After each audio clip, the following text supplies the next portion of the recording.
I never thought I'd be hiding in my own pantry at 7:30 in the morning, but here I was taking deep breaths while clutching my coffee mug like a lifeline.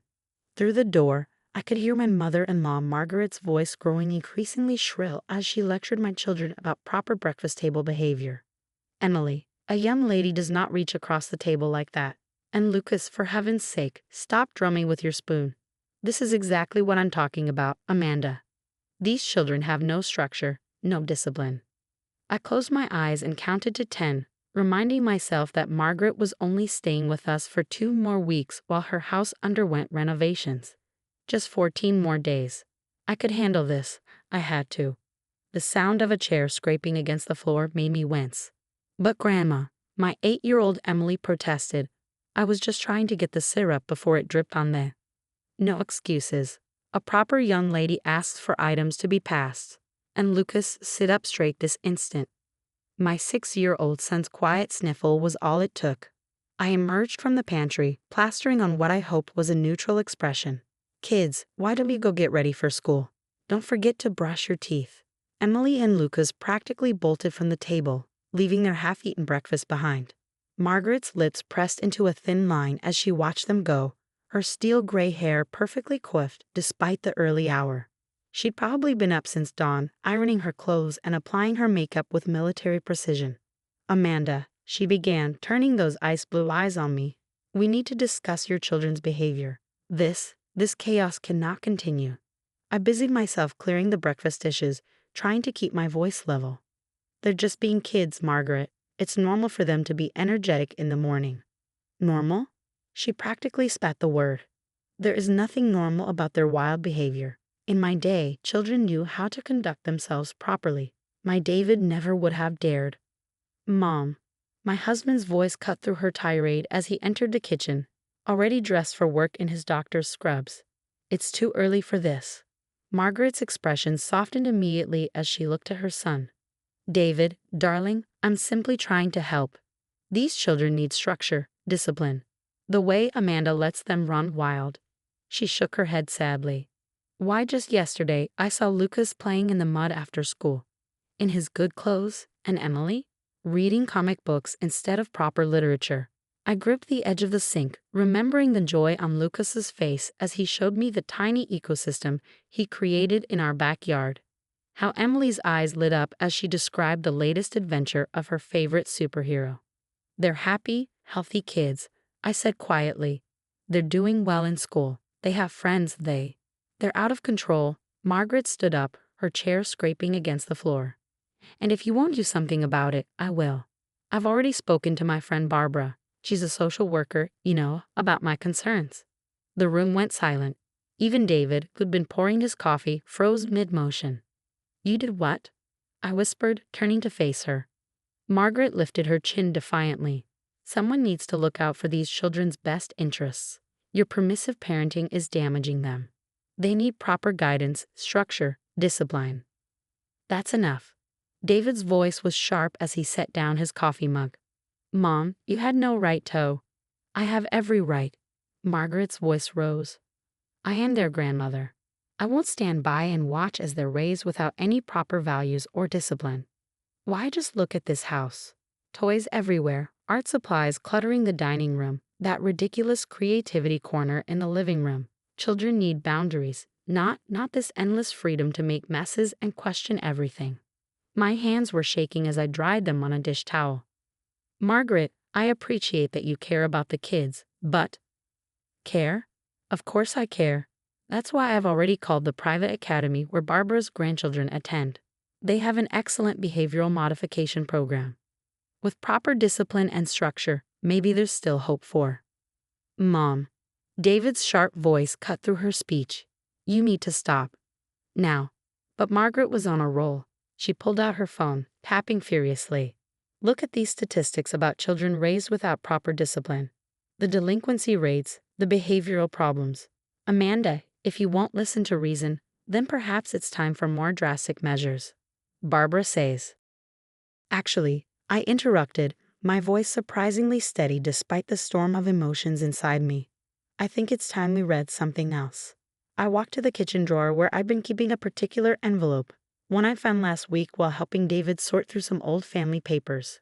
Margaret frowned as I pulled out the yellowed envelope. What is that? A letter, I said quietly, from your mother, written to your father in 1962, about a certain little girl who refused to sit still at the dinner table, who climbed trees in her Sunday best, who asked too many questions in school. The color drained from Margaret's face. Where did you get that? It was in that box of old papers from the attic. There are quite a few letters, actually. Your mother had quite a lot to say about raising a spirited child. I held the envelope out to her. Maybe you'd like to read them before we continue this discussion about proper childhood behavior. Margaret's hands trembled slightly as she took the envelope. For the first time since she'd moved in, I saw a crack in her perfect composure. I haven't seen these in years. I didn't even know they still existed. Read them, I said gently. And then, if you still want to talk about the children's behavior, we can. Just then, Emily and Lucas came thundering down the stairs, backpacks bouncing. Mom, we're ready. I turned to my children, taking in their slightly rumpled clothes, Emily's messy ponytail, Lucas's untucked shirt. They were perfect in their imperfection, vibrant with life and energy and curiosity. Have a good day at school, loves, I said, hugging them both. As they headed for the door, I caught Margaret staring at them, the envelope clutched in her hands, an unreadable expression on her face. David touched my shoulder gently. I'll drop them off on my way to the hospital, he said, then turned to his mother. Mom, just read the letters, okay? Margaret nodded slowly, still staring at the envelope as if it might bite her. As my family left for the day, I saw her sink into a kitchen chair, carefully opening the first letter with trembling fingers. Sometimes, I thought, the past has a way of teaching us exactly what we need to learn about the present. I spent the morning cleaning the house, trying to keep my hands busy while my mind raced. Margaret hadn't emerged from her room since reading the first letter. The sound of occasional drawers opening and closing told me she was still up there, presumably going through more of her mother's writings. Around noon, I heard her footsteps on the stairs. When she appeared in the kitchen doorway, I almost dropped the plate I was drying. Margaret's perfectly styled hair was disheveled, her makeup slightly smudged, as if she'd been wiping her eyes. In her hands, she clutched a stack of letters and what looked like an old photo album. I found this too, she said softly, her voice lacking its usual sharp edge. In the box with the letters. I'd forgotten. She placed the album on the kitchen table with trembling hands. Cautiously, as if approaching a wounded animal, I sat down across from her. Margaret opened the album to reveal a black and white photograph of a little girl, perhaps 7 or 8, covered head to toe in mud but grinning widely at the camera. That's you. I asked, though I already knew the answer, the same ice-blue eyes, even then full of life and mischief. Margaret nodded, tracing the photograph with a fingertip. Mother was furious that day. I'd ruined my new dress playing in the creek behind our house. I was supposed to be practicing my piano lessons, but I discovered a family of newts and she trailed off, lost in the memory. What happened? I prompted gently. Father took this picture before Mother could send me to clean up. He said. Her voice caught. He said he wanted to remember me exactly as I was, joy and mud and all. She turned the page to reveal more photos. Young Margaret climbing trees, conducting science experiments in a kitchen, putting on plays with neighborhood children. Your mother's letters, I ventured carefully. They seem to tell a similar story. Margaret's hands shook as she picked up one of the letters. Mother was like me, like I've become, she corrected herself with a bitter laugh. Always worried about appearances, about proper behavior. But Father, she unfolded the letter. May I read you something? I nodded, and she began to read aloud. My dearest John, I fear I'm doing it all wrong with Margaret. Today I scolded her again for asking too many questions in school, for disrupting the class with her endless curiosity. But when I saw her little face crumple, when I watched her try to shrink herself to meet my expectations, I remembered my own childhood. How many times did I silence my own questions, hide my own passion for learning, all in the name of being a proper young lady? Are we dooming our daughter to the same fate? Margaret's voice broke on the last words. She looked up at me, her eyes swimming with tears. I became my mother, she whispered. Worse than my mother, even. She at least questioned herself. I've been so certain, so righteous in my beliefs about proper behavior, about discipline. A small noise from the doorway made us both turn. Emily stood there, clutching her backpack, with Lucas half hidden behind her. I glanced at the clock. Early dismissal day. I'd completely forgotten. Mom. Emily's voice was uncertain. Is Grandma okay? Before I could respond, Margaret did something that shocked me to my core. She opened her arms. Come here, both of you. Please? My children hesitated, looking to me for reassurance. I nodded, and they cautiously approached their grandmother. Margaret pulled them close, something I'd never seen her do before. I'm so sorry, she whispered into their hair. I'm so sorry. Lucas pulled back slightly, studying his grandmother's face with concern. Why are you crying, Grandma?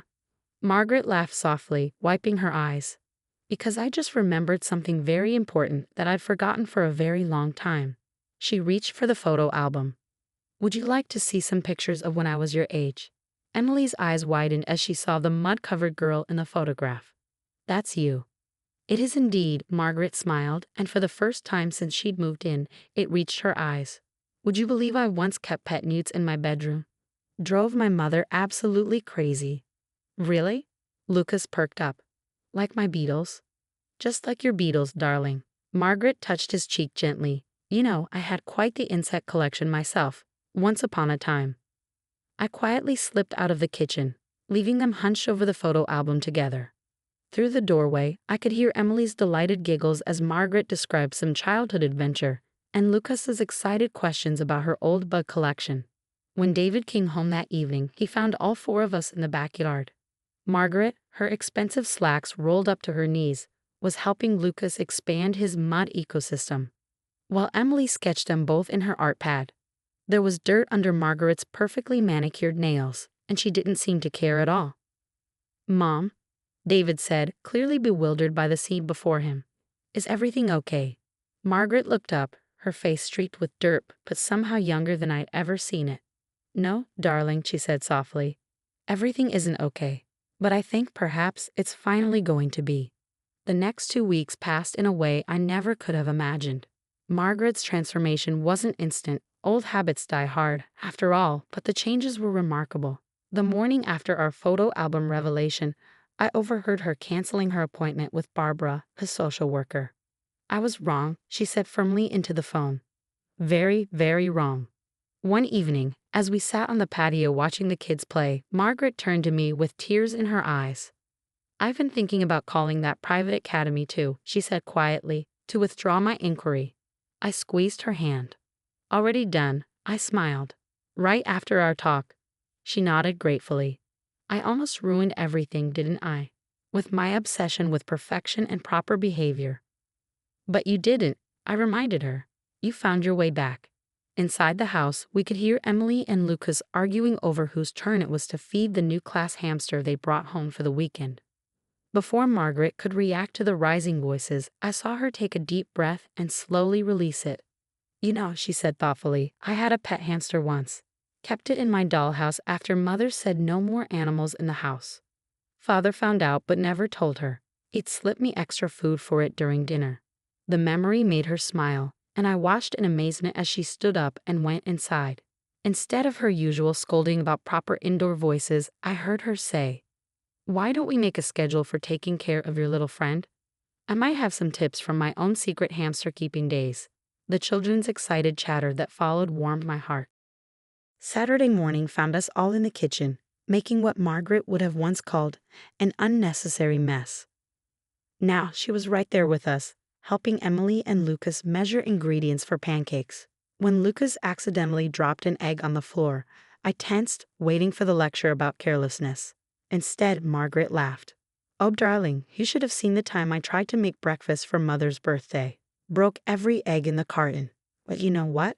She leaned down to help him clean up. The pancakes we ended up having at the diner that morning were the best I'd ever tasted. Later that day, I found her sitting in Emily's creativity corner, admiring the wild, colorful drawings pinned to the walls. She held one in her hands, a new edition showing a gray-haired woman playing in the mud with a little boy. She captured my essence, don't you think? Margaret chuckled, wiping her eyes. Amanda, thank you for finding those letters, for helping me remember who I used to be. Thank your mother, I said softly. She knew exactly what you might need to read someday. The day before Margaret's house renovations were finished, she did something none of us expected. She asked David to get the old Super 8 projector from their family home. That evening, we all gathered in the living room, sheets hung as makeshift screens, while Margaret showed us films from her own childhood. We watched young Margaret performing elaborate backyard plays, conducting messy science experiments, and yes, playing with her secret hamster. "I wish I'd known this, you Mom," David said quietly as the last film flickered to an end. Instead of the rigid, controlling mother I became, Margaret finished for him. "I wish you had too." But maybe, she looked at Emily and Lucas, curled up together on the couch, half asleep. Maybe it's not too late to be that person again. For them. The morning Margaret left, there were tears, real ones, not the polite dabs at eyes I'd expected. Emily and Lucas clung to her, making her promise to come back soon. "Maybe next weekend?" Lucas asked hopefully. "My ecosystem will have new bugs by then. And I'm starting a new comic about a grandma superhero," Emily added. "You could help me with the story." Margaret hugged them tight. "I wouldn't miss it for the world." She turned to me, her eyes bright. "Amanda, I've been thinking. If it's all right with you, I'd like to convert one of my spare rooms for the children. Somewhere they can be themselves when they visit. Maybe make messes, do experiments, create art." "We'd love that," I said, pulling her into a hug. As we watched her car drive away, David put his arm around me. "You know," he said thoughtfully, "I haven't seen her this happy since before Father died.